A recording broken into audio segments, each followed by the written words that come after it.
digestiva en conjunto con la fundación de la misma organización para fomentar el conocimiento sobre la patología digestiva, sensibilizar en los problemas de salud digestiva y cada año eligen un tema diferente. En el año 2020 el tema de celebración fue sobre la microbiota y la microbiota intestinal y en este año del 2021 es sobre la obesidad y las implicaciones. Esto en conjunto con la Federación Internacional de Médicos y Nutricionistas que manejan la obesidad. Sin embargo, Filial Lara ha tenido seminarios web excelentes sobre obesidad y esta vez pues es preferible hablar sobre salud digestiva, qué recomendaciones damos. Pero ¿qué es la salud digestiva en sí? La salud digestiva hace referencia al buen funcionamiento del aparato digestivo, al buen tránsito y una microbiota intestinal equilibrada, porque no podemos dejar por fuera la microbiota intestinal. Somos lo que comemos y cómo lo comemos. No solamente somos lo que comemos. Cómo lo comemos es realmente muy importante y eso permite que tengamos una buena salud digestiva. Ahora, ¿por qué el ser humano come? El ser humano come porque necesita energía para sobrevivir y esa energía la obtiene de los alimentos. Estos alimentos deben ser digeridos, deben ser primero ingeridos, digeridos y posteriormente absorbidos.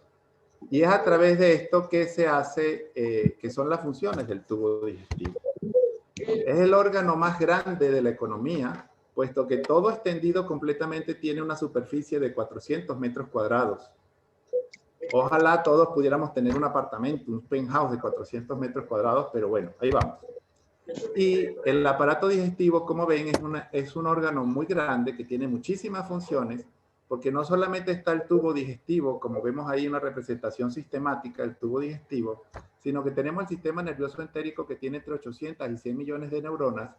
Tenemos todo el sistema endocrino propio del sistema digestivo, son aproximadamente unas 40 sustancias que tienen efecto hormonal o como hormona o paracrina.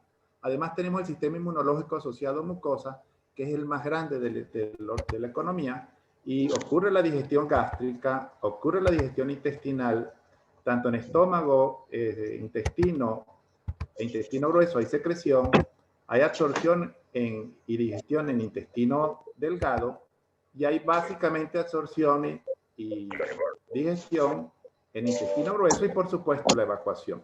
Todo esto acompañado de una función motora.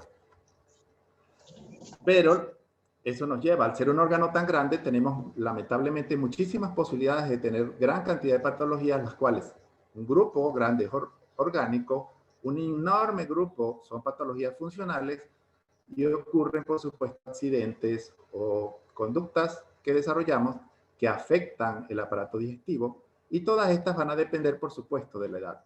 Esa es la otra maravilla de la pediatría. No es lo mismo un lactante que un escolar, que un adolescente. Por supuesto, el recién nacido son 5 universos adicionales, pero tenemos que saber exactamente la edad del paciente para conocer las patologías. En cuanto a prevención, que era lo que conversábamos con la doctora Lorángel García sobre lo que queríamos hablar hoy. Y bueno, en prevención tenemos muchísimas cosas por hacer. Con respecto a salud digestiva, tenemos agua y excretas, higiene de manos, lo que respecta a la alimentación, lo que respecta a los propios alimentos, sobre la microbiota, algunas patologías y accidentes, como las he llamado. ¿Qué es el agua potable? El agua potable es indispensable para la vida. En el 2015, OMS informó que el 71% de la población mundial tenía suministro seguro de agua potable. Pero este 71% va dejando afuera unos 2.000 millones de personas, 1.800 millones de personas. Que esta gran población tiene el agua por lo menos en un trayecto de ida y vuelta de 30 minutos. Nosotros abrimos el chorro de agua y casi siempre, no siempre, casi siempre nos sale agua por las plumas en la casa. Hay 844 millones que carecen absolutas de personas a nivel mundial que carecen de forma absoluta de ningún suministro de agua.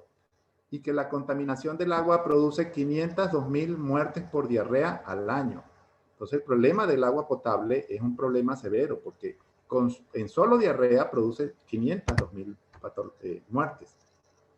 Y se define agua potable como la que se utiliza para tomar, cocinar, higiene personal y actividades domésticas, que debe tener 0 Escherichia coli y que debe estar a menos de 1 kilómetro de la distancia del sitio donde se va a usar y que debe tener 20 litros diarios garantizados cada miembro de la familia. Cuando uno lee estas cifras, dice, bueno, ¿cuánto gasta uno en lo que abre la regadera bañándose? No sé cuántas horas puede pasar las personas bañándose. Es un lujo realmente cuando tenemos eso disponible. El agua se puede potabilizar por medio de cloración, hirviendo, ozonización, dióxido de cloro, radiación ultravioleta, filtración, coagulación química, filtración con carbono activado, intercambio de iones y procesos de membrana. Claro, si nos centramos en nuestra realidad, ustedes me van a decir, ¿cómo hervimos el agua con esta situación de gas que tenemos? Y la gente que no tiene gas, leña. Pero debemos conocer todos estos medios de potabilización para el momento en que tengamos que usarlo. Y hay que tomar en cuenta que para potabilizar el agua por hervor, se modifica dependiendo de la altura del nivel del mar. La disposición de excretas, que es otra cosa importantísima, debemos tener un acceso y uso de instalaciones y servicios para eliminación de orina y excrementos humanos. No todo el mundo lo tiene. El 68% de la población mundial tiene algún servicio de saneamiento y solo el 39% tiene un servicio de saneamiento seguro. El 13% de la población mundial utiliza inodores o letrinas de los que eliminan los excrementos in situ. 2.300 millones de personas no tienen servicio de excretas y de ellas casi 900 millones defecan al aire libre. ¿Y cuál es el problema de esto? Bueno, que al menos el 10% de la población mundial consume alimentos regados con aguas residuales y eso produce 280.000 muertes por diarrea al año. Es decir, que si resolviéramos eso, pudiéramos evitar que hubiese esas muertes por diarrea. En cuanto a higiene de manos, que a raíz de la pandemia se ha hecho muy indispensable, vemos que lavarnos las manos disminuye los riesgos de diarrea entre 42 y 47%, es decir, casi un 50% de las diarreas se previenen lavándonos las manos. Y la higiene de manos se llama a cualquier técnica por la cual hacíamos nuestras manos. En los países en vías de desarrollo, oigan este dato en el que estamos toda Latinoamérica prácticamente, por supuesto África y el sudeste asiático, solo el 27% de la población dispone de instalaciones básicas del lavado de agua y jabón. Y es tan imprescindible el lavado de agua y jabón, y más ahora en pandemia, que es uno de los grandes hándicaps que tienen nuestras instituciones públicas educativas para poder abrir en esta situación en la que estamos. Si bien estas primeras partes parecieron un poco sosas, tenemos que tener en cuenta que disponer de agua potable, insistir a nuestros pacientes que tengan agua potable, que tengan disposición de excretas o que estas excretas las eliminen de forma adecuada y que haya higiene de mano, podemos ver la cantidad de diarreas por procesos infecciosos que podemos estar librando a nuestros pacientes. Por eso es necesario insistir. Y esto no es solo una recomendación del gastropediatra. Esto tiene que ser una recomendación de todos nosotros, el personal de salud para nuestros pacientes, porque vamos a disminuir el riesgo de padecer diarrea y, por supuesto, de morir por diarrea. En cuanto a la alimentación, lo he dividido en dos grandes grupos, lo que es la alimentación por lactancia materna y la alimentación complementaria, que eso es un momento en la vida demasiado importante para el futuro. La lactancia materna exclusiva disminuye el 25% de mortalidad por diarrea en los primeros 6 meses. Disminuye los riesgos de alergia en la infancia. Esto es algo que se repite frecuentemente en la literatura, aunque no está demostrado el verdadero papel protector primario como protección primaria de la lactancia materna en alergia alimentaria. En general, en la alergia disminuye los riesgos. Disminuye los riesgos de hospitalizaciones por diarrea, incluso en aquellos niños que pudieran tener condiciones socioeconómicas adversas. No importa que tengan una condición socioeconómica muy adversa, que vivan en casas con pisos de tierra, que quizás no haya acceso a agua potable constantemente, pero el hecho de recibir lactancia materna lo protege del riesgo de hospitalizarse. Y por supuesto protege del riesgo de enfermedades infecciosas digestivas. Entonces, como vemos, la lactancia materna, aparte de darnos un maravilloso desarrollo, tanto neurológico como afectivo y emocional, vemos que nos da muchísima protección desde el punto de vista de infecciones digestivas, por no nombrar las infecciones respiratorias, porque hoy estamos un poquito celosos solamente hablando de la parte digestiva. Pero, ¿qué sucede en lactancia materna? Debemos insistir en el entrenamiento. Yo a mis pacientes siempre le digo cuando llegan a la consulta por primera vez, una vez que el recién nacido, que el niño nació 3 semanas, un mes, de que pasaron 9 meses perdidos, porque pasaron 9 meses embarazadas, buscando nombres, pensando en el sexo, comprando ropita, acumulando pañales, porque hay que acumular pañales por el costo de kilos comprando. Y buscan muchísima información, muchísimas cosas, las que tienen como pintan el cuarto rosado, después resulta que es varón, lo mandan a pintar de azul. Pero tenemos muchas veces esos 9 meses perdidos para que ellas reciban un entrenamiento hermoso en lactancia materna. La lactancia materna debemos seguir insistiendo, debe empezar en los primeros 30 minutos de vida, debemos trabajar por el alojamiento en conjunto de los niños. Los niños en los hospitales nacen y buena parte de ellos van primero para el retén, porque ya van a su primera cárcel, y no hay un alojamiento conjunto. Y entonces al rato, a las 4, a las 6, a las 8 horas, no sé cuántas horas, 10 horas, es que el niño sale con la mamá. El amamantar debe ser una postura cómoda. Uno abre las guías de lactancia materna y aquellas imágenes de las mamás sentadas con la espalda recta, las rodillas derechas, parecen unas estatuas egipcias. Y la postura debe ser cómoda para la madre y debe ser cómoda para el niño. Es una madre que tiene que alzar el peso de 3 kilos, 2 kilos y medio durante más de media hora o una hora que dura el amamantamiento, debe estar cómodo. Otra cosa que tenemos que insistir mucho, yo lo insisto mucho como gastroenterólogo, es que la boca del niño debe estar a la altura del pezón de la madre y debe estar de frente. Uno come de frente. Muchas mamás, porque duelen los brazos, duelen los hombros, sientan al niño en las piernas y el niño tiene que girar el tronco y girar el cuello para poder llegar al pezón. Entonces eso crea tensión en el cuello del niño, en la espalda del niño y no favorece la lactancia materna. Debe estar de frente. Ese cuento de la barriga con barriga, aunque suene muy trillado, es necesario insistirlo, porque uno come de frente a la comida. Uno no tiene la comida del lado derecho o del lado izquierdo, uno la tiene de frente. Esa misma posición tenemos que insistir a nuestras madres que la adopten. E incluso muchas mamás, cuando el niño abre la boca, llevan el pecho a la boca del niño y no es que traen al niño hacia el pecho. Cuando la mujer lleva el pecho a la boca del niño y el niño hace un agarre correcto, resulta que esa pobre mamá queda 30 centímetros del espaldar de la silla. Va a llegar un momento en que no va a aguantar la espalda, porque claro, les da temor ponerse hacia atrás porque se puede soltar de la boca el pezón. Entonces mantienen una posición incómoda que va a generar dolor, va a generar cansancio y no es buena para la lactancia materna. Otro aspecto muy importante es el agarre. Tenemos que evaluar, tenemos que aconsejar, tenemos que comentar cómo tiene que ser el agarre, ya que el pezón debe estar dentro de la boca del niño para que el hecho de mamar, porque así se llama, es un ordeño prácticamente lo que allí ocurre, que hace el niño con la lengua y el paladar duro. Si no hay un agarre correcto, ese ordeño, ese acto de mamar, no va a ocurrir en forma correcta. ¿Y qué va a suceder? Va a generar mucha presión en el pezón, que es una zona muy sensible, y va a sufrir consecuencias. Y lo que va a obtener por cada vez el niño es muy poco. Entonces la saciedad no va a llegar rápido y va a llegar un momento en que el niño quizás no se va a concentrar a hacer el mamar correctamente que el pecho. Entonces debemos todos estos puntos tenerlos muy, muy, muy, muy presentes, porque son momentos en los que puede haber falla. Pero claro, eso tenemos que hacerlo también tratando de ver a la mamá cómo da pecho y si es posible en el consultorio supervisarlo, buenísimo.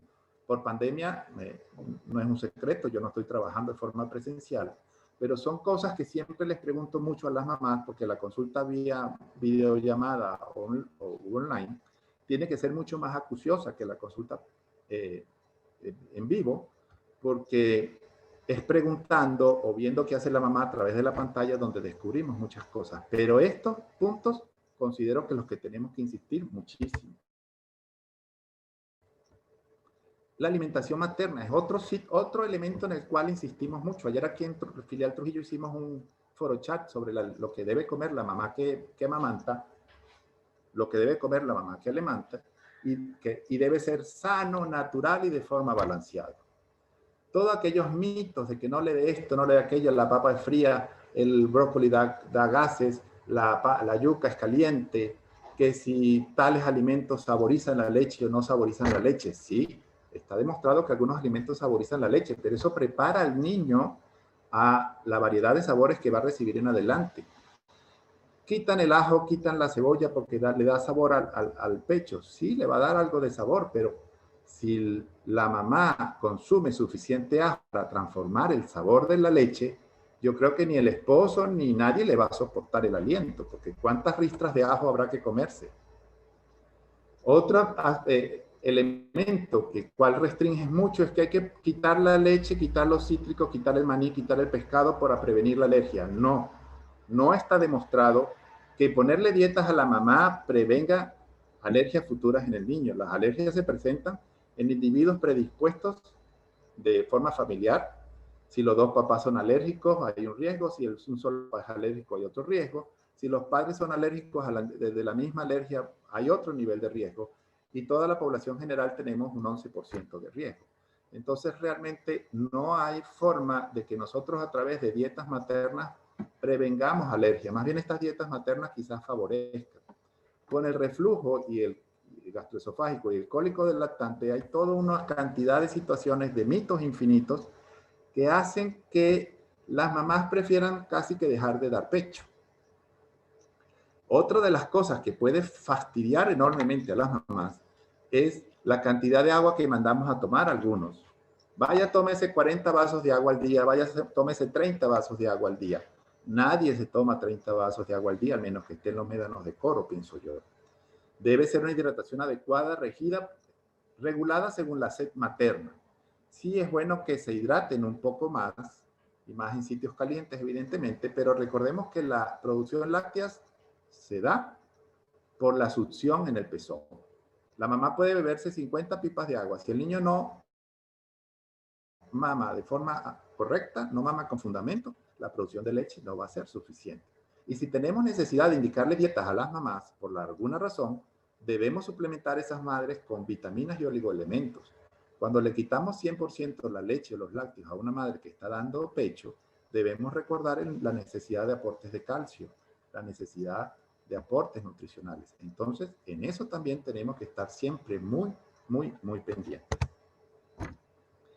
La técnica, como les digo, muchas madres pasan 9 meses pensando en el niño, pensando en el parto, reuniendo el dinero, psicoseándose con el parto y prefiriendo una cesárea, y no saben amamantar porque no hay una persona que esté verdaderamente entrenada para que las oriente. Y a veces en los hospitales reciben también mucha información errada. Comenzar por el último pecho es fundamental. Ahí está la última leche, que es más grasosa, que es más difícil de digerir, que va a dar mayor satisfacción, que se debe comer todo el pecho si es posible. No necesita comerse los 2 pechos.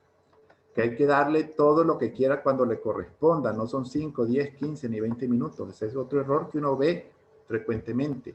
Los niños no comen cada 3 horas, pero tampoco comen cada 20 minutos. Si está comiendo a cada rato en la libre demanda y esa libre demanda es cada 20 minutos, hay fallas en la técnica. Porque libre demanda, libre total, es como que uno se mete en la nevera, comérselo todo a cada rato. Y eso no es cierto. Hay que dejar que el organismo haga sus procesos fisiológicos. Y si el lactante, si el recién nacido está comiendo cada 20 minutos, está comiendo cada 1 hora, hay que evaluar la técnica de amamantamiento de esa mamá. Y eso lo tenemos que hacer nosotros. ¿Por qué? Porque si no va a llegar un momento que la mamá está tan agotada que va a preferir agarrar un biberón. Y lo peor es que no hay fórmulas, o las fórmulas están muy costosas y quién sabe de qué va a preparar ese biberón. Amamantar no duele, dicen todas las técnicas. Sin embargo, cuando uno habla con las mamás, refieren que sí tienen mucho dolor, tienen dolor y algunas tienen mucho dolor. Debemos revisar también la técnica de amamantamiento. Puede que no haya un agarre completo, puede que la mamá esté solo ofreciendo una parte del pezón y evidentemente va a tener dolor. Las guías indican que el dolor es los primeros 2, 3, 4 días, pero ya después debe cambiar esta situación. Siempre les digo a la mamá que la lactancia, el momento de la lactancia es casi que el único momento que su hijo es suyo propiamente. Porque en lo que ponen los pies en el piso y agarran a caminar, se van con las tías, se van con la madrina, se van con los abuelos y la mamá queda como con un nido vacío mientras tanto.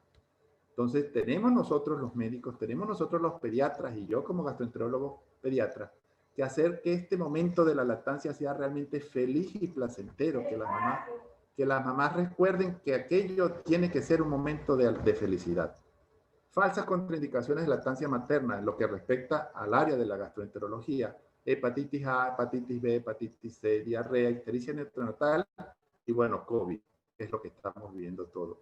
La hepatitis A sabemos que la transmisión es fecal oral, al menos que la mamá sea una persona muy desasiada. ¿Cómo va por la lactancia materna a poderle transmitir la hepatitis A? La hepatitis B, prácticamente todos nuestros niños salen de las unidades de recién nacidos, de los retenes, ya va con su primera dosis de hepatitis B, por lo menos aquí en Venezuela, en mi hospital. Si la mamá es seropositiva para hepatitis B y está controlada, no hay contraindicación. Los niveles de virus en leche materna son muy bajos. Y recordemos que la transmisión del virus B es a través de contacto de heridas o por transfusiones sanguíneas. Que se rompió el pezón y el niño tiene gingivitis. Un recién nacido dudo yo que pueda tener gingivitis. Con virus C, la transmisión es muy ineficiente, al menos que la mamá sea VIH positiva y virus C positivo. Ahí sí puede haber una transmisión eficaz. Y ya la contraindicación de la lactancia materna acá en Venezuela sería por el VIH. Que la mamá tiene diarrea, no se puede dar pecho porque el niño le va a dar diarrea. Si la mamá no se lava las manos, le puede dar diarrea y cualquier otra cosa. Quítele el pecho porque está ictérico y entonces es la leche materna la que le impide que le baje la ictericia fisiológica. La ictericia fisiológica se presenta y se va en los tiempos que debe ocurrir. Por favor, no quitemos la lactancia materna por eso. Y por supuesto, por COVID-19, al inicio, las guías, febrero, marzo 2020, indicaban suspender la lactancia materna. Pero eso fue en enero, febrero, marzo 2020. Ya hoy día se sabe perfectamente, y las guías que la Asociación de Neonatología de España dijo que no al principio, después dijo que sí, y lo ha sostenido OMS, OPS, UNICEF, todos tienen recomendación de mantener la lactancia materna, aún con la mamá que tenga COVID, con las medidas y los cuidados necesarios para que esto pueda suceder, para que esto pueda ser de forma segura. Con respecto a alimentación complementaria, es otro punto demasiado importante que tenemos nosotros que cuidar. Y hay muchas cosas de las que podemos hablar de alimentación complementaria, como es el tiempo de inicio, como son las características de la alimentación complementaria. Y ahora tenemos la técnica de la alimentación complementaria, porque antes era muy fácil, empiece con cositas líquidas y luego especie. Eso cambió. Con respecto al tiempo, fue 2008 o 2009 que la Asociación Europea de Gastroenterología, Patología y Nutrición Pediátrica dijo que para su población europea la alimentación complementaria podía comenzar a las 17 semanas de postnatal. 17 semanas postnatal, 4 meses y medio. Y entonces explotó todo porque OMS en el año 2000 había dicho que eran 6 meses. Sin embargo, ¿en qué se basó OMS para decir 6 meses? Costumbres, publicaciones, etcétera. Pero ¿qué sucede si iniciamos la alimentación complementaria antes de la semana 17? Y eso tenemos que explicárselo a los pacientes y tenemos que explicárselo a los médicos, que somos los que tenemos que tener control sobre eso.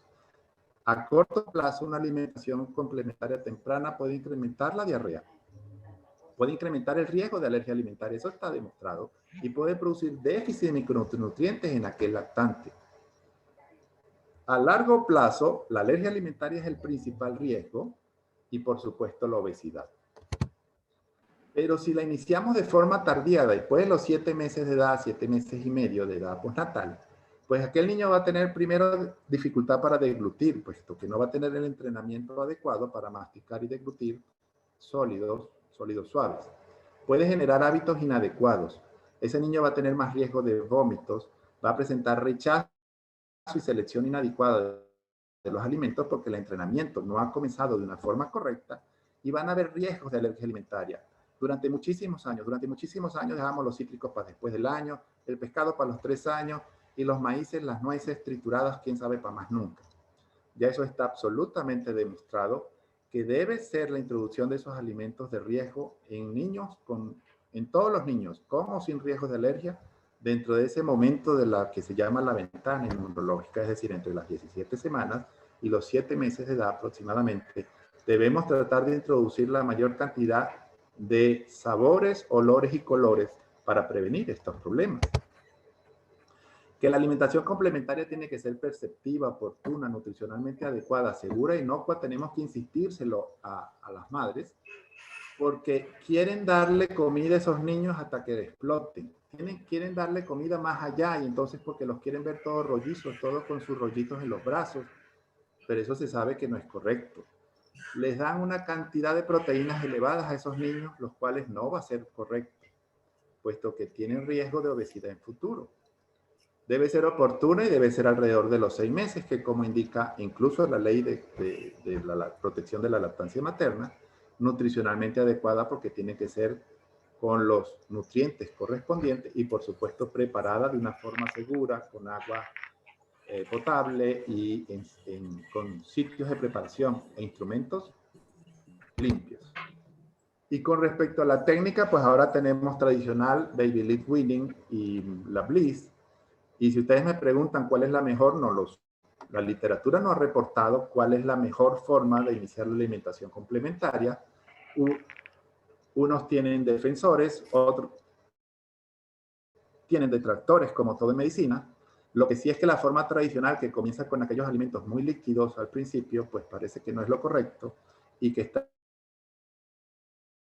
el riesgo con el Baby Lead Weaning de los niveles de hierro, con la poca ingesta de alimentos con hierro. Y con el Bliss, pues parece que se subsana eso. Tenemos con el Baby Lead Weaning el riesgo de atragantamiento y de que no reciba todo lo que nutricionalmente debe recibir. Yo diría que ni muy calvo ni con 2 pelucas deberíamos recomendar las cosas al desarrollo del niño y según la situación del niño.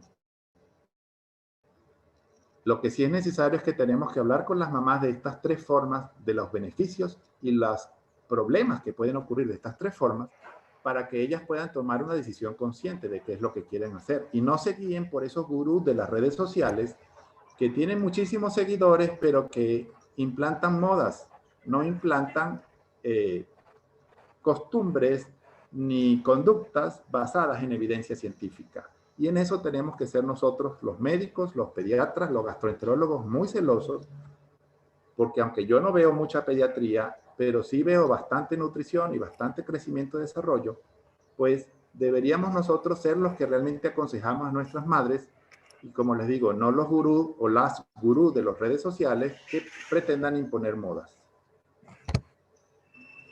Con respecto a los alimentos, esto es muy importante. Hay 1.7 millones de casos de diarrea en menores de 5 años de edad a nivel mundial que se atribuyen a alimentos contaminados o agua contaminada. Que el consumo de alimentos inseguros va a producir que haya diarrea y desnutrición en nuestra población. Una correcta manipulación de alimentos previene la mayoría de las enfermedades transmitidas por alimentos y el 30%, y oiga, esto es muy importante, 30% o más de los casos de enfermedades transmitidas por alimentos ocurren en el hogar. Le echamos la culpa al perrero de la esquina, le echamos la culpa al de la panadería, le echamos la culpa al de la lonchería o al que vende pastelitos. Pero no pensamos nunca que enfermedades transmitidas por alimentos puedan ocurrir en el hogar y está demostrado que el 30% o más, que puede llegar hasta un 40-42%, ocurren en el hogar por mal manejo de alimentos. Hay un micrófono por ahí que me está matando. La persona que prepara los alimentos debe lavarse las manos con agua y jabón antes y después de preparar los alimentos, y el niño que va a comer debe también lavarse las manos con agua y jabón. En caso de presentar una enfermedad respiratoria, la persona que prepara debe usar mascarilla. El agua por el consumo debe ser potable o hervida. Hay que mantener los alimentos en lugares seguros, no en el piso, porque hay mucha posibilidad de que insectos y roedores lleguen ahí y deben estar protegidos de insectos, roedores y otros animales. Y por supuesto, el refrigerador debe ser limpiado frecuentemente, con regularidad, y desechar todo lo que no esté malo. A veces hay casas donde hay neveras hermosas y súper modernas y cuando se ven por dentro eso es un pichaque. Porque bueno, es que no está malo y aquello está a la vista, se ve mal. Debemos promover eso y hablarlo con nuestros pacientes, eso es necesario. Hay que mantener limpios los utensilios de cocina y la superficie donde se prepara y se cocina. Todas las superficies antes de comenzar a trabajar en las cocinas deben ser limpiadas acuciosamente todos los días. Hay que preparar la cantidad de alimentos suficiente y exacta. Muchas personas preparan para varios días porque por su nivel de trabajo, sus ocupaciones lo necesitan. Pero entonces deben ser almacenadas correctamente. Una vez cocidas deben ser servidas inmediatamente. En los niños pequeños hay que ofrecer la comida en tazas, platos, vasos, con cuchara, no con biberón, aunque sean muy pequeños. Y hay que mantener una adecuada disposición de la basura y de excretas. Una cosa que cometemos, un error que cometemos muy frecuentemente es que se cocinan los alimentos y se dejan enfriar afuera para después meterlos en la nevera. No. Esos alimentos deben ir calientes a la nevera. La cuestión es que se va a dañar la nevera. Esa es la historia que uno escucha. Pero ¿será esto cierto? Lo que sí es cierto es que cuando dejamos la comida enfriándose sobre el cimiento, ese proceso de enfriamiento lento favorece la proliferación de bacterias en ese alimento que estamos enfriando. Entonces, no es recomendable esto. Y por supuesto, la cocción debe ser por encima de los 65-70 grados centígrados. Claro, tendríamos que tener un termómetro de cocina en la casa y eso sería lo ideal para saber si tiene la temperatura adecuada en la cual destruye la mayor parte de las bacterias y la contaminación de estos alimentos. Microbiota intestinal. Esta imagen es muy representativo de lo que realmente sucede en nuestra vida. Vivimos rodeados de bacterias. Absolutamente todo en este mundo tiene bacterias, en la superficie y dentro. Y los humanos vivimos en un universo de bacterias y nosotros tenemos varios universos de bacterias en nuestro sistema.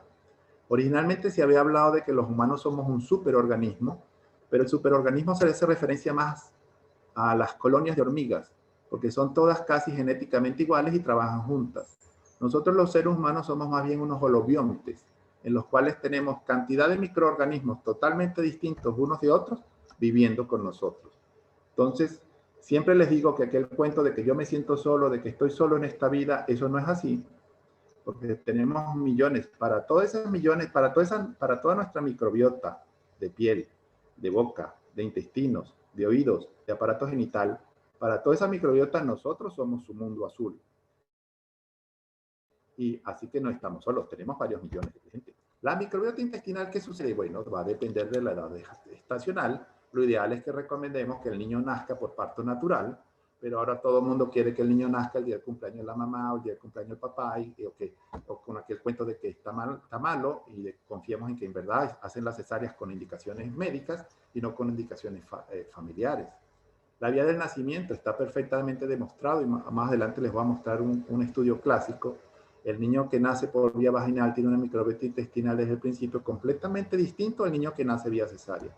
Como sucede con el niño que recibe lactancia materna de forma exclusiva o no recibe lactancia materna o su alimentación complementaria es temprana o tardía.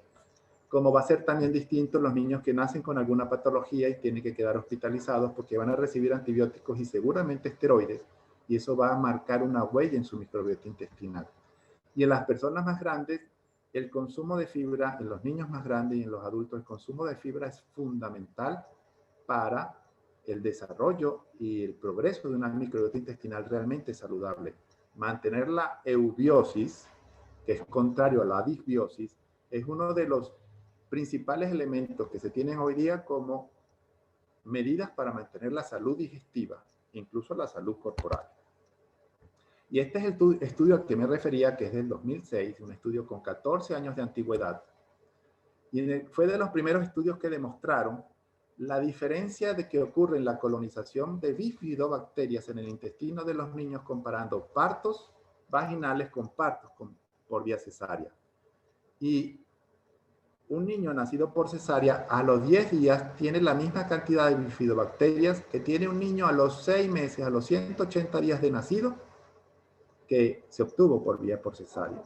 La diferencia es enorme, la diferencia es muy grande y por ello la importancia de insistir en el parto.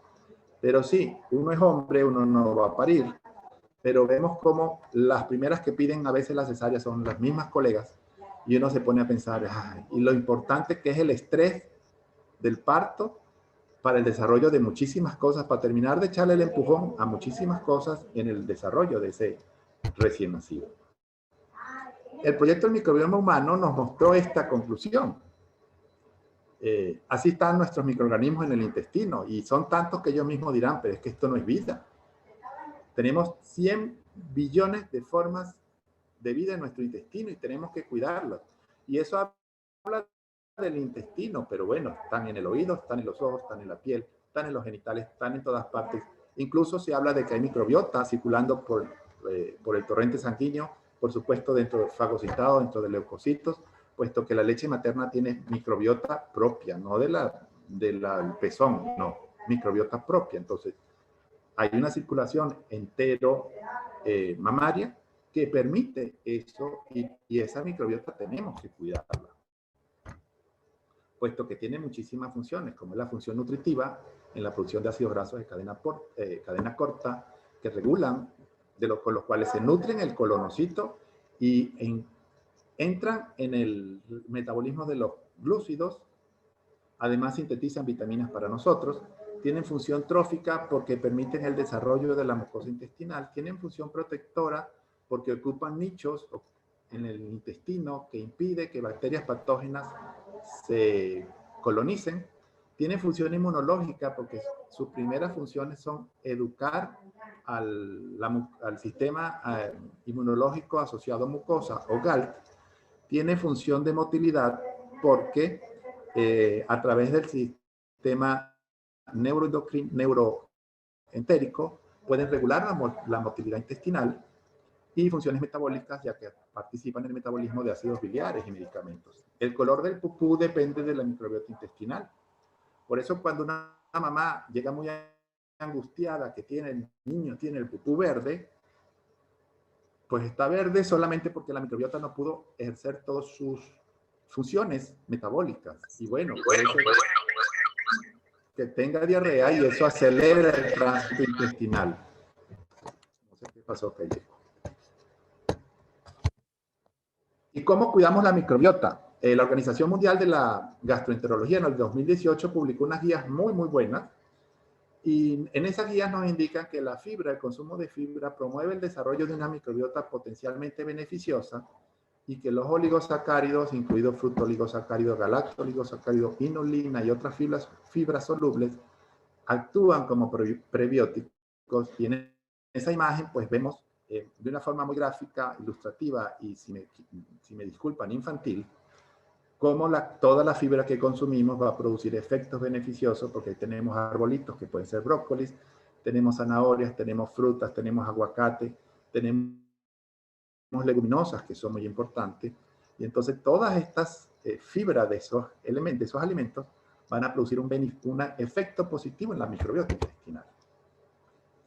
Con respecto a patologías, vamos a tocar reflujos, cólicos del lactante y de estreñimiento no tanto, porque el estreñimiento es posiblemente el funcional, es el más frecuente, es el 95% de los casos de estreñimiento, están asociados con consumo de fibra, están asociados con disbiosis y están asociados con baja hidratación. Entonces ya hemos hablado de la microbiota, ya hemos hablado de la fibra, ya hemos hablado de la hidratación.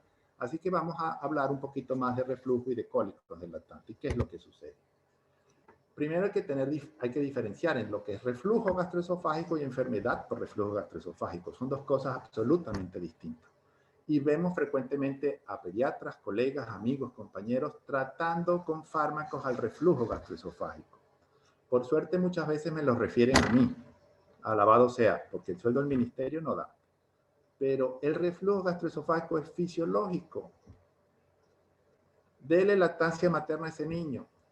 Los espesantes, aquellas fórmulas antirreflujo, incluso hoy día hay espesantes para la leche materna que no existen en Venezuela. Eso está demostrado en la sociedad, en el Journal Pediatric Gastroenterology and Nutrition 2018, que es el órgano de comunicación de la Sociedad Europea de Gastroenterología, Hepatología y Nutrición Pediátrica. Y lo publicó. Los espesantes producen un efecto cosmético, sí. Disminuye el llanto, disminuye las regurgitaciones, incrementa el tiempo de sueño, pero no disminuye el riesgo de complicaciones fatales, no disminuye el riesgo de esofagitis cáustica por reflujo. Entonces, por eso lo definen como un efecto cosmético. Hay que mantener al niño en posición vertical 20-30 minutos después de comer sin oprimir el abdomen. Y normalmente un niño termina de comer y lo ponen en el hombro las mamás como un bacalao. Y no solo que lo ponen en el hombro, le agarran a dar por la espalda para que boten los gases. Madre mía, si después de comerse 2 pechos, una burucita de 3 kilos, de 5 kilos, que le aplasten la barriga contra el hombro y que le den por la espalda para botar gases. Si no vomita es porque realmente tiene un esfínter esofágico inferior bastante bueno. Entonces las mamás le dan 2 pechos, 6 onzas de tetero y le sacan los gases y dicen que tiene reflujo. No, le están sobrealimentando a estos niños. Y otra cosa que sucede con mucha frecuencia es que se los ponen al hombro y agarran a aquel niño como si fuese una maraca. Está full, está lleno de comerse los 2 pechos, sus válvulas digestivas, el esfínter esofágico inferior no es lo suficientemente desarrollado.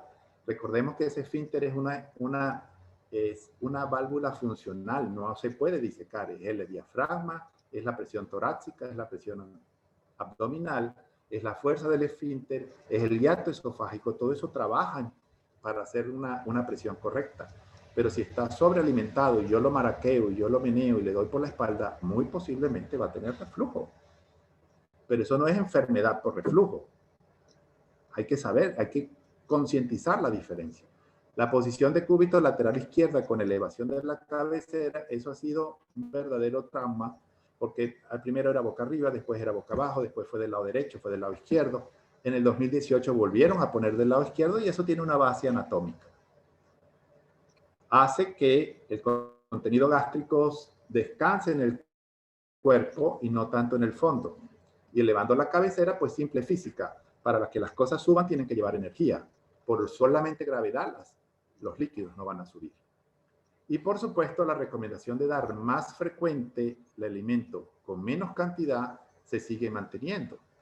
Pero no podemos trabajar una recomendación aislada, ni podemos indicar medicamentos solamente, porque, querido colega, querido amigo, usted indica procinéticos e inhibidor de bomba de protones a un niño con reflujo gastroesofágico, no se va a mejorar.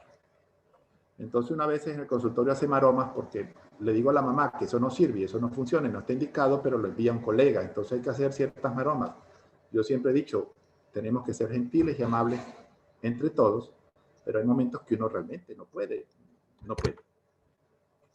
Cólico lactante es otra cosa que es auxilio cada vez que tengo un cólico lactante. En diciembre nació un sobrino, un hijo de una sobrina, y ese bebé rompió todos los parámetros, los criterios de Roma perfectos. Y mi sobrina me llamaba cada, no sé, cada hora, cada media hora, importante, independientemente de la hora. Y realmente qué difícil es muy fácil en el consultorio decirle a las mamás todas las recomendaciones, casi que cálatelo porque es hasta los 5 meses, pero tenerlo, no voy a decir que en la casa, porque el sobrino no vive aquí, pero tenerlo cerca y vivirlo es realmente un paquete. Debe tener inicio y fin de los síntomas antes de los 5 meses. Con cólicos lactantes trabajamos durante muchos años con los criterios de Wessel, que eran los criterios de 3x3x3, 3 horas, 3 semanas, 3 días a la semana, y esos criterios son del año 54. Eso cambió completamente con los criterios de Roma 4. Deben iniciar y terminar antes de los 5 meses. Tienen que ser episodios recurrentes y prolongados de llanto, queja, irritabilidad, que arrancan de forma sin justificación y se acaban sin justificación, así los cuidadores hagan lo que hagan. No hay evidencia de fallo de medro, ni fiebre, ni ninguna enfermedad. Son niños completamente sanos que solamente lloran. Tiene que incluir los 2 siguientes criterios. Que el cuidador informe que el llanto se presenta durante 3 o más horas al día, durante 3 días, en un periodo de 7 días. Esos fueron los únicos 3, los 3 que quedaron. Pero tenemos que ser supervisados y que el llanto o agitación es de 3 horas o más en unas 24 horas, confirmado de forma prospectiva. Es decir, casi que hay que decirle a las mamás, anote la hora que empieza a llorar y anote la hora en la que termina de llorar para que después en la próxima consulta o por teléfono me envíe esos datos, porque deben de ser verificados, es lo que nos indica Roma 4. Pero ¿qué sucede? Es una alteración completamente benigna, que es autolimitada, que desaparece espontáneamente en niños saludables, vigorosos y rosados, con unos padres que están cansados, irritables, frustrados y deprimidos. Y que causa muchísimo estrés en esos padres, y a esos padres a los cuales tenemos que hacer mayor acompañamiento, y se lo digo porque, como les digo, recientemente lo viví con mi sobrino, y hay que darle apoyo principalmente a los padres, porque los niños están perfectos, los niños están creciendo y engordando, pero tienen estos periodos de irritabilidad, que en muchos casos se presentan en las peores horas de la vida, cuando aquellos padres cansados, irritados y frustrados logran pegar un ojo, arrancan a las 2 de la mañana con la crisis de llanto. Y eso hay que evaluarlo, indudablemente. Y los cólicos del lactante tienen un acompañante que es fabuloso, que es maravilloso, que son las abuelitas. Son las dulces abuelitas, pero esas dulces abuelitas muchas veces vienen acompañadas de valeriana, vienen acompañadas de anís estrellado, vienen acompañadas de manzanilla, de hinojo, y eso sí es realmente peligroso. Esas son hierbas peligrosas porque tienen sustancias químicas que pueden pasar a la leche materna y pueden producir lesiones en el recién nacido.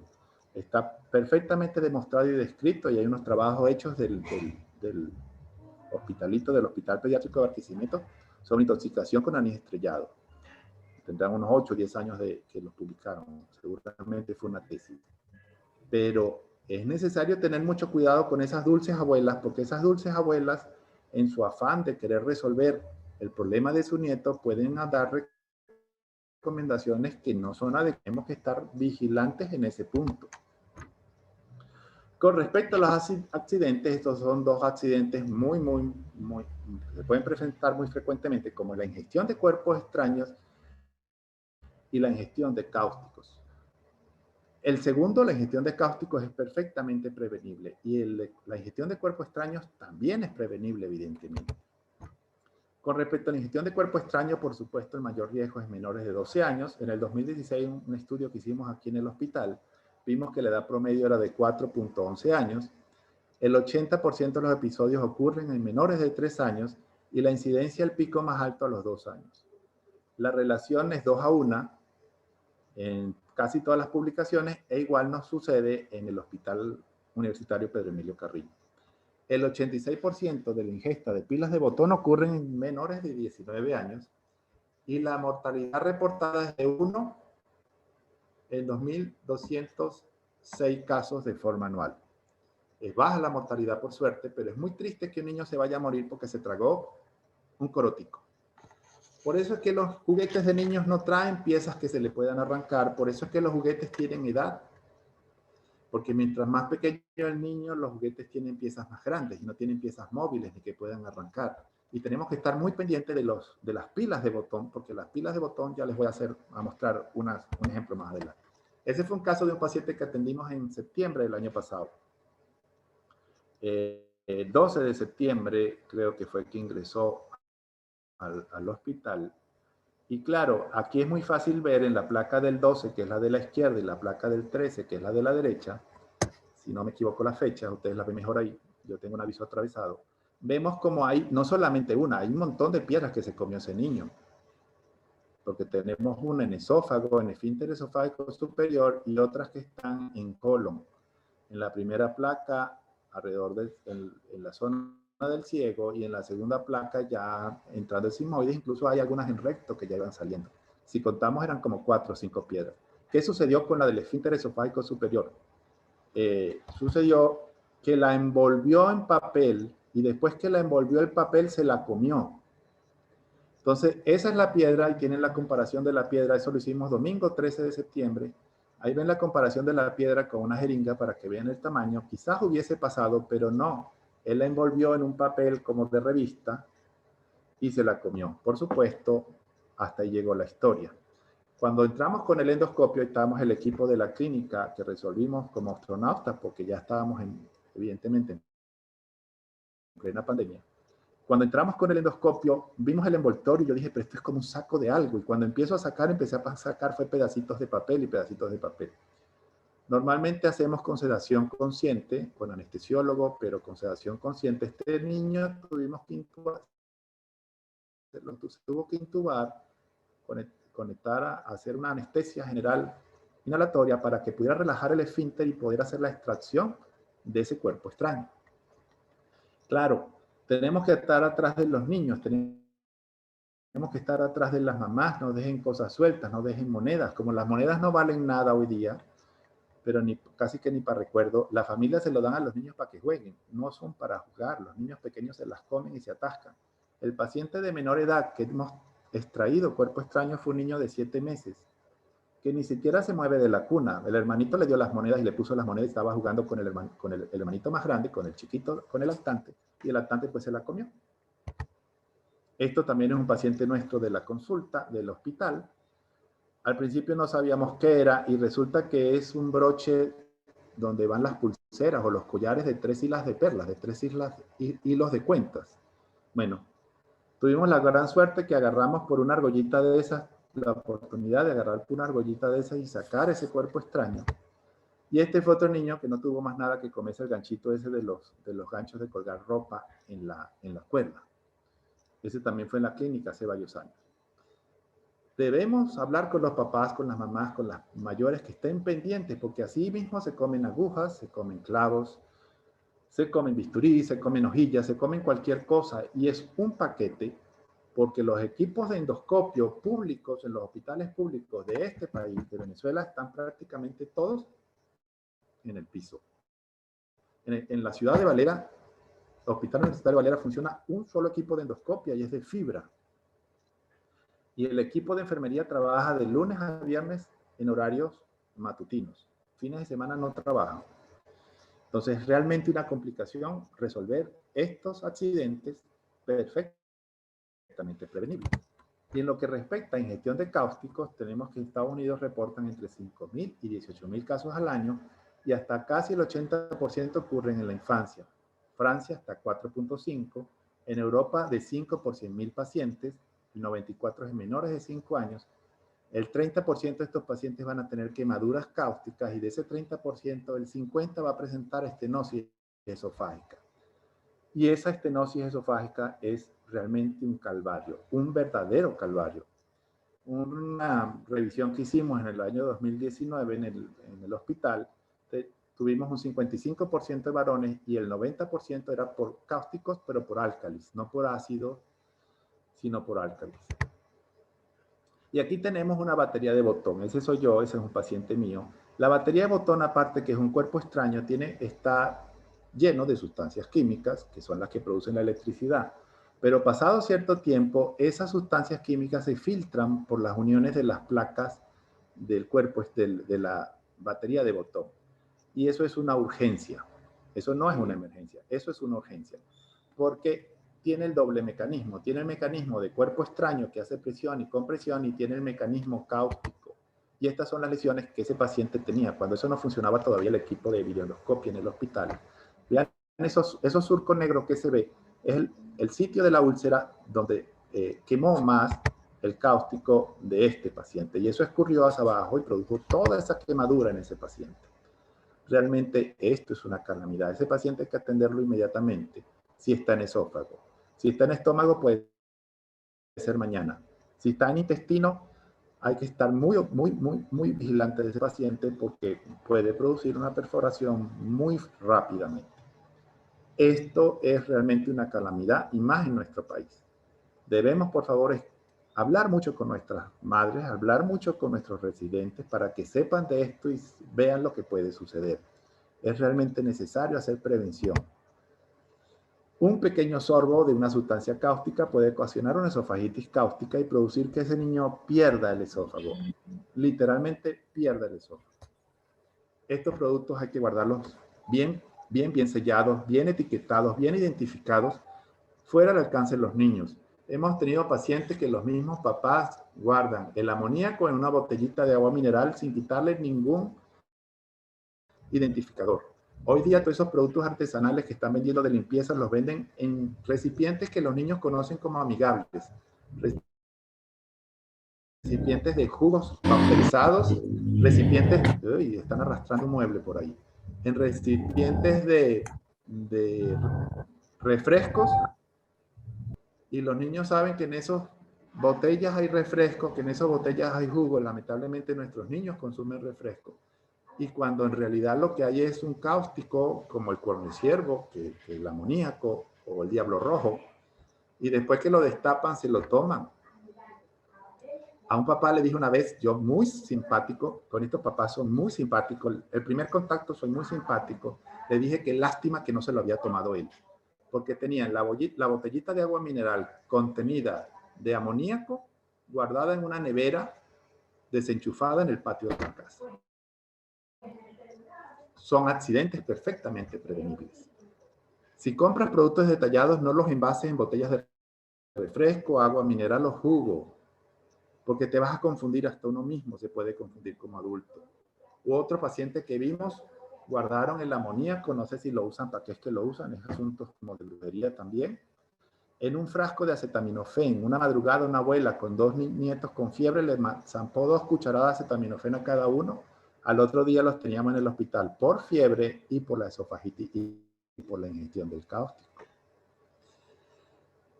Hay que trabajar en la restricción, hay que trabajar en el control, en el etiquetado, en legislación que nos ayude a prevenir estos accidentes.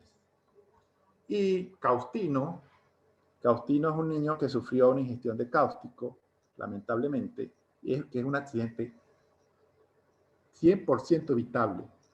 No es posible que un niño se le acabe la vida, porque sucede, en las dilataciones perforamos los esófagos, entonces esos niños con esófagos perforados tienen, por lo menos aquí en Valera, que ir a Mérida. No hay justificación para este accidente. No me quiero despedir sin mostrar una imagen de Valera, mi pueblo, Valera Valerá, dice el dicho. Y muchísimas gracias a la filial Lara, muchísimas gracias por su atención el día de hoy. Agradecidos por su audiencia y a la filial por la invitación. Nosotros agradecidos con el doctor Rafael Santiago por su excelente conferencia. Vemos que la salud digestiva comienza antes del nacimiento, pero somos responsables en el cultivo de esa salud con todo lo que significa guiar a las madres para proporcionar una buena nutrición desde el inicio de la lactancia, como lo comentó el doctor Rafael Santiago, con una alimentación complementaria adecuada y evitando todas esas oportunidades en las que el niño puede tener alguna patología, alguna alteración, como lo vimos durante su infancia, hasta con la ingestión de cuerpos extraños, ingestión de cáusticos, solemos ver nosotros de la implementación o administración de brebajes, y que es algo muy extendido dentro de la comunidad para los gases, para el hipo, para lo que sea. Entonces tenemos administración de muchas plantas que son tóxicas y que van también a poner en peligro esa salud digestiva. Les invitamos desde este momento para que vayan dando sus consultas al doctor Santiago, quien está aquí para nosotros. Una excelente presentación. Agradecidos desde la filial Lara con el doctor Santiago. Por aquí tenemos varias saludos y además felicitaciones del doctor Santiago, la doctora Lilian Venegas, de nuestra casa, excelente revisión. Felicitaciones, doctora Lilian Venegas de la filial Lara. Migdale Mendoza. Gracias, Migda, gracias a todos. Douglas Olivero, mil felicidades al doctor Santiago. Edmara Díaz, excelente conferencia. Doctor Santiago, nos hicieron llegar. Marisol escribió. Marisol también. Muchas gracias. Adlín Colmenares, muchas gracias por toda la información. Nos hicieron llegar al privado una preguntita para que nos comente. Vamos a ver. Hay algunos pediatras pediatras que indican de rutina a todos los niños, aún recibiendo lactancia materna, el uso de probióticos como algo rutinario. ¿Nos puede comentar algo sobre esta particular indicación? No lo he leído. La verdad es que no he leído que sea una conducta rutina, pero a veces tampoco leemos que hay que darle vitaminas a los niños y a los recién nacidos se les da también. Sin embargo, no, ya les digo, sinceramente, no hay una indicación. Si el niño estuvo hospitalizado, si el niño recibió antibióticos, si el niño tiene alguna patología, pudiera ser que sí. El uso de antibióticos de amplio espectro pone en riesgo a que se presente diarrea asociada a antibióticos hasta en un 36% de los pacientes. Entonces, junto con los antibióticos amplio espectro, pudiera ser de rutina indicar probióticos. Claro, eso encarece el costo de la receta. Pero hacerlo de rutina en niños sanos con lactancia materna exclusiva o no, yo no lo he leído realmente. Sí, o sea, en ocasiones, no sé. El comentario acá es que lo administran para evitar cólicos. No. Hay un antibiótico, el Lactobacillus reuteri. Hay un Lactobacillus reuteri que tiene indicación y tiene publicaciones. Ese sí está descrito. Pero es en el niño con cólicos, no prevenir cólicos. No está disponible en Venezuela. Que ya esté padeciendo los cólicos. Eso es correcto. Y cólicos diagnosticados con todos los criterios. Es un recurso que se puede utilizar. Y no es utilizar. probióticos, porque cuando uno dice probióticos mete en un saco un poco de cosas. No, es el Lactobacillus reuteri DSM 17953, que lo traía aquí en Venezuela, una fórmula láctea comercial, lo estuvo trayendo, venía en su composición y esa fórmula no la hay más. El que quiera comprar ese medicamento tiene que ir a Colombia, afuera, porque hasta en Haití se consigue, aquí en Venezuela no. Pero es el que tiene la literatura, el que tiene estudios, que lo reportan como muy bueno, pero es posible que sea así o que no. La literatura indica que es muy bueno, y ya le digo, con mi sobrino lo mandamos a buscar y nos resultó muy útil realmente. Lo tomó hasta hace poco.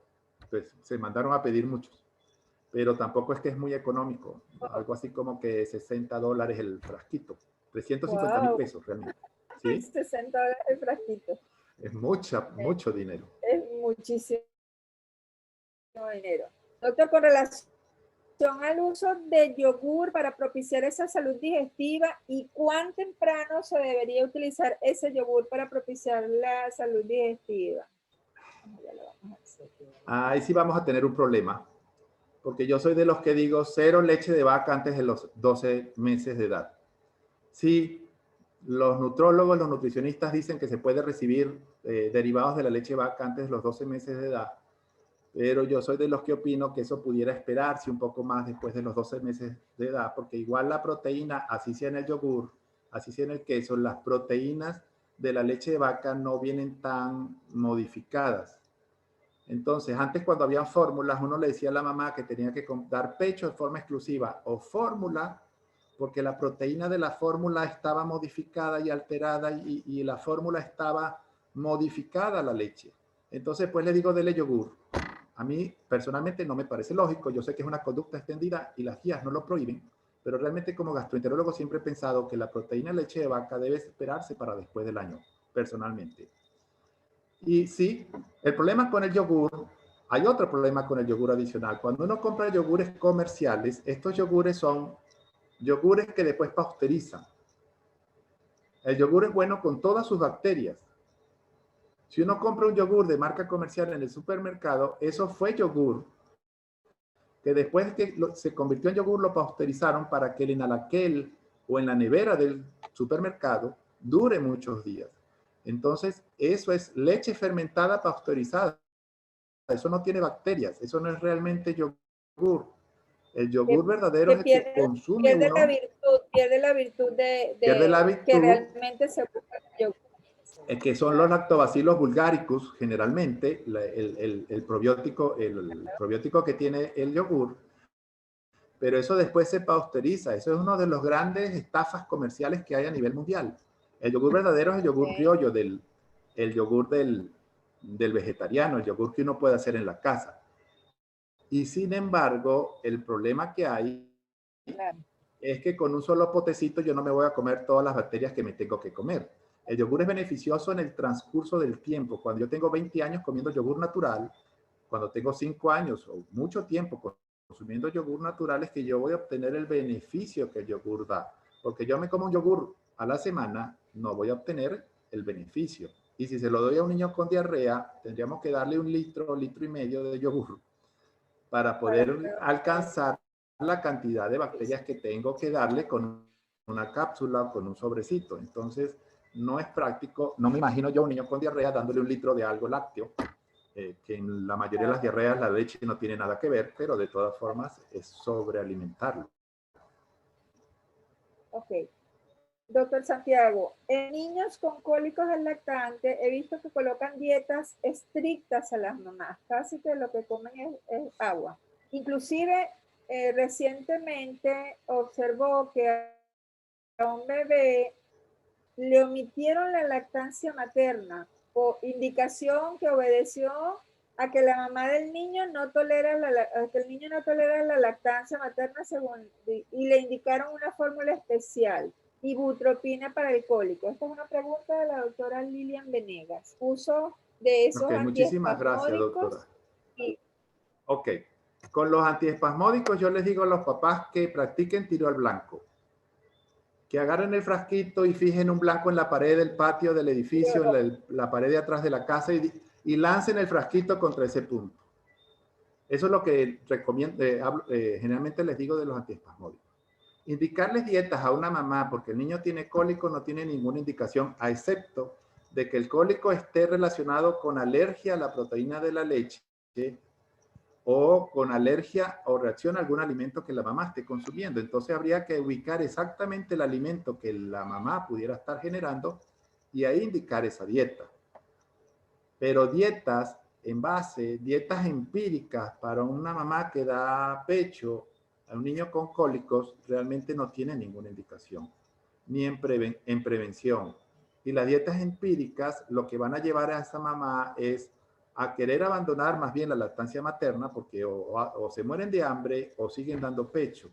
Y eso realmente no es algo que sea beneficioso. Si se va a indicar una dieta a una mamá que está dando pecho, debe ser una dieta consensuada, una dieta discutida, que ya demostró usted. Pero en cólico del lactante no lo es. Y si el cólico es secundario a un alimento, eso no es cólico. ¿Ok? Si yo tengo un paciente, un lactante menor, mes y medio, un recién nacido, que sospecho alergia a la proteína de leche de vaca, yo le tengo que poner a la mamá una dieta estricta de leche de vaca durante 2, 3 o 4 semanas y reevaluar. Si hay mejoría, tengo un sospechoso, pero si no hay mejoría, no tengo por qué someter a esa mamá a dietas estrictas, a dietas múltiples. No coma queso, no coma lácteos, no coma cítricos, no coma huevos, no coma alimentos del mar, no coma semillas pesticidas, no coma brócoli porque da gases. Ajá. Ah, y otra cosa que les indican, cero grasas, cero grasas. Y digo yo, si la mamá no consume grasas de ninguna forma, ¿de dónde va a obtener la mamá ácidos grasos esenciales? ¿Y de dónde esa leche va a tener ácidos grasos esenciales? Entonces, lo vemos mucho en la práctica, dietas indiscriminadas y absolutamente innecesarias. No digo el nombre que le doy a esas dietas porque como se está grabando, queda para la posteridad. Pero realmente no tiene ninguna indicación. Una pregunta al interno, ¿cuánto tiempo sería esa dieta restrictiva? Y hay otra pregunta sobre el tránsito intestinal que le hago después. ¿Cuánto tiempo se restrictiva de lácteos al recién nacido o el... Okay. Cuando hay alergia a la proteína de leche de vaca, los signos clínicos para iniciar son eczema, evacuación con sangre o vómito generalmente. No tanto es cólico. Pero claro, la alergia es un mundo también aparte. De entrada se recomienda dieta estricta a la madre durante 2 semanas y reevaluar. Como hay alergias que no son tan frecuentes en niños pequeñiticos, no dependientes de IgE, se puede extender esta dieta a 4 semanas. Y hay que evaluar. Y tiene que haber mejoría de todas las síntomas o todos los signos y síntomas clínicos que nos hicieron sospechar de esa alergia. Si hay una remisión de la clínica, nada, hay que mantener a la mamá en dieta. ¿Por qué? Ya tenemos un sospechoso. Se pudiera hacer una prueba de reto. Pero a veces cuesta hacer la prueba de reto. Ahora, si a pesar de las 4 semanas de dieta estricta, bien cumplida, el niño mantiene síntomas, ¿para qué mantener la dieta? La dieta no es, esa proteína no es la causante de la clínica. Hay que cambiar es el diagnóstico para poder hacer una terapéutica adecuada. Eso es 2 a 4 semanas la dieta y hay que evaluar a ver si hay mejoría o no de los síntomas. ¿Hay mejoría? Se pudiera recomendar mantener la dieta. Vamos a hacer esa restricción. Esa restricción la puede hacer el pediatra y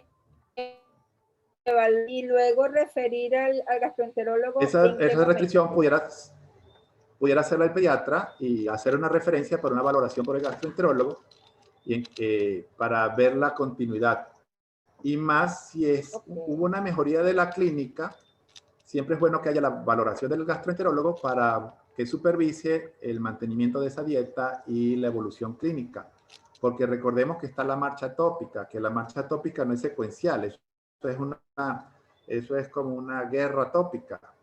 Originalmente primero era la piel, digestivo, respiratorio. Hoy ya se ha visto que todo se puede presentar junto. Entonces posiblemente no solo va a ser el gastro, sino vamos a tener que apoyarnos en nutrición, vamos a tener que apoyarnos en inmunólogo. Entonces ya las cosas se van como complicando.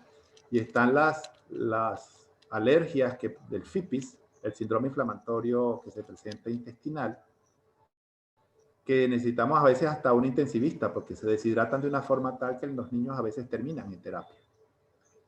Entonces, la referencia debería ser al gastroenterólogo muy tempranamente y más si hay o no hay mejoría para el seguimiento. Y se maneja en conjunto, evidentemente. Lo que pasa es que a veces no refieren porque el gastroenterólogo se los va a robar. Pero yo no sufro de eso porque hacemos solo gastroenterología, nunca hemos hecho pediatría realmente. 2 preguntas. Claro, claro. 2 preguntas para culminar, doctor. He visto la práctica de muchos niños con la lactancia materna exclusiva, con excelente ganancia de peso y longitud. Y en la consulta pediátrica le indican inicio de dieta de alimentación complementaria a los 4 meses. Ok. Sí, eso ocurre, como les comenté, en el 2009. Doctor Douglas Olivero. Ok, gracias Douglas. La pregunta es muy interesante. Como les digo, en el 2009, la Sociedad Europea de Gastroenterología, de Patología y Nutrición Pediátrica rompió el celofán haciendo una recomendación de alimentación complementaria a los 17 meses de edad. Pero ellos en su exposición de motivos, en la introducción de estas nuevas guías, que incluso en Europa cayeron muy mal al principio y ahora muchos las estamos siguiendo, ellos explicaron que esa recomendación era para Europa, para niños de Europa, que tienen una particularidad, que tienen muy poca anemia, excepto en comunidades como los gitanos, pero que tienen una altísima proporción de enfermedades inmunológicas, alergia alimentaria, enfermedad celíaca, enfermedad inflamatoria intestinal y otras tantas. Entonces, estas recomendaciones eran básicamente dirigidas a su población para disminuir, porque los estudios así lo indicaban, que había menos riesgo de enfermedad celíaca si el niño recibía trigo tempranamente después de los 4 meses. Porque habían visto más incremento de enfermedad celíaca en niños que recibieron cereales con gliadina y prolaminas relacionadas antes de los 4 meses. Eso después se descubrió que no es cierto, la enfermedad celíaca no se puede prevenir. Pero sí habían visto que había menos incidencia de alergia alimentaria y de enfermedades relacionadas con la alergia alimentaria si se iniciaba la alimentación complementaria a esa edad. Una vez que los europeos publican eso, pues nada, los demás, muchos comenzaron a aplicar eso en sus países. Yo confieso, a mí me costó mucho bajar la edad de la lactancia materna, de la alimentación complementaria. En algunos casos, muchos pediatras adelantaban la alimentación complementaria en niños con déficit nutricional para ver si es que dándole más podían comer, aumentaban de peso. Pero realmente la recomendación sigue siendo 6 meses. La alimentación complementaria debe comenzar a los 6 meses, que antes se puede iniciar alimentación complementaria e incluso es recomendado a empezar con alimentos que pudieran ser alergénicos, pero todo depende de lo que sucede dentro del consultorio, de la formación que tenga el médico, porque incluso la ley de protección venezolana de la lactancia materna, que ayer, esta semana, la estuve revisando, indica que la alimentación complementaria se recomienda dejar los 6 meses, o sea que en Venezuela hasta una ley tenemos para eso. Bueno, sucede como muchas leyes. Pero un niño que viene con buena ganancia de peso y talla, un niño que tiene con su lactancia materna exclusiva, un niño, la recomendación incluso de la Sociedad Europea es lactancia materna exclusiva hasta los 6 meses. La Academia Americana de Pediatría, la OMS, UNICEF y los europeos, lactancia materna exclusiva hasta los 6 meses. Que se puede empezar a los 4 meses y medio, 17 semanas de nacido, sí es posible. Pero esa recomendación original lo hicieron los europeos para la población europea, porque ellos insistieron mucho en eso. Nosotros no tenemos enfermedad inflamatoria intestinal tanta, no tenemos enfermedad celíaca tanta aparentemente, ni enfermedades inmunológicas. Pero sí tenemos mucha anemia y tenemos mucha desnutrición. Y esta anemia y esta desnutrición se pueden incrementar y ese déficit de oligoelementos en niños que abandonan la lactancia materna por consumir alimentos de la dieta familiar. Entonces, siempre digo, mejor aguantar hasta los 6 meses y dependiendo de la particularidad de cada niño, pues se inicia un poquito antes, dependiendo del criterio médico. Pero somos de los, en general, en mi consultorio mando yo. No manda ni mi profesor, no manda ni las guías, ni manda nada. Y de ahí vemos tanto desastre en la práctica médica. Dos últimas preguntas con relación a medicamentos. La doctora Marisol Coeche, la simeticona, alguna indicación al cólico del lactante, y otra privado, que es el uso de la domperidona para beneficiar ese tránsito intestinal. Dos preguntitas para finalizar. Ok. Simeticona está en las guías, lo sugieren, por lo menos no lo quitan. Pero simeticona trabaja es más que todo es con la aerofagia, con el gas secundario de la aerofagia, no tanto con el cólico. El cólico realmente, en todos los años que yo tengo de gastroenterólogos, que no son tontos porque son apenas 20, no ha habido prácticamente un cambio en el manejo del cólico del lactante. Siempre uno tiene mucha idea y mucho deseo de que el cólico finalmente haya algo que yo lo dé en una gotica y se mejore. El único avance que ha habido en estos 20 años en el tratamiento del cólico lactante es Lactobacillus reuteri de SM17935. Es realmente el único avance, porque ningún otro medicamento ha demostrado realmente ser útil. Son más efecto placebo que otra cosa. Hay la aromaterapia, la terapia de amor, masajes. Uno consigue cosas en internet de que si coloque al niño en el portabebé, coloque el portabebé sobre la lavadora y prenda la lavadora. Y el movimiento rítmico de la lavadora quizás lo calme. En fin, sí. Pero realmente no se pudiera hacer una indicación. No está contraindicado. La simeticona, hay que estar claro, quizás es el único que no está contraindicado, pero realmente no hay una evidencia sólida. Y con respecto a la domperidona en el tránsito intestinal, si bien en algún momento fue recomendado para mejorar el tránsito intestinal, incluso en niños que pudieran tener estreñimiento, pues de estos medicamentos que uno termina diciendo, pues, como no sirvió para una cosa perfectamente, vamos a ver si le encontramos otros usos. Aunque hay evidencia de que pudiera haber cierta mejoría. Pero no es algo que yo usaría de rutina, porque a la domperidona también se le ha encontrado complicaciones muy similares a las del cisapride. Puede haber riesgo de prolongación del segmento QT. Y entonces es donde uno debe sopesar los riesgos con los beneficios.